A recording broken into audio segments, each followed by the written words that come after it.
अनंत टिप्या refresh व्हा।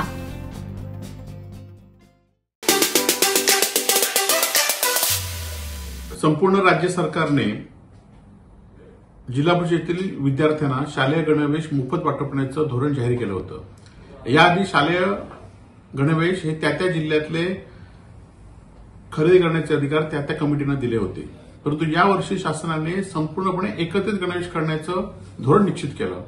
यामध्ये विधानसभेमध्ये सुद्धा चर्चा झाली आणि हे गणवेश लवकर मिळाले पाहिजे, त्याची क्वालिटी, परंतु माननीय मुख्यमंत्री आणि शिक्षण मंत्र्यांनी हे गणवेश 15 ऑगस्टच्या आधी सगळ्या शाळांना पोहोचतील असं सांगितलं होतं।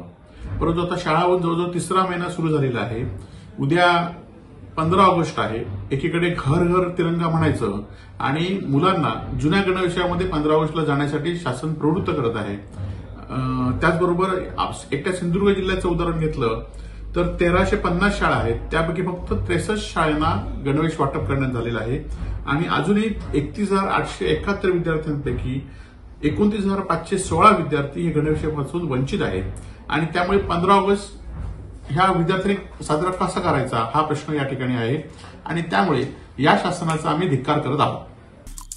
आमचे दिवसभरातले सर्व अपडेट्स, ताज्या घडामोडी आणि थेट लाईव्ह पाहण्यासाठी सबस्क्राइब करा, लाईक करा कोकणचं नंबर 1 महा चॅनल कोकण 7 लाईनचं YouTube चॅनल।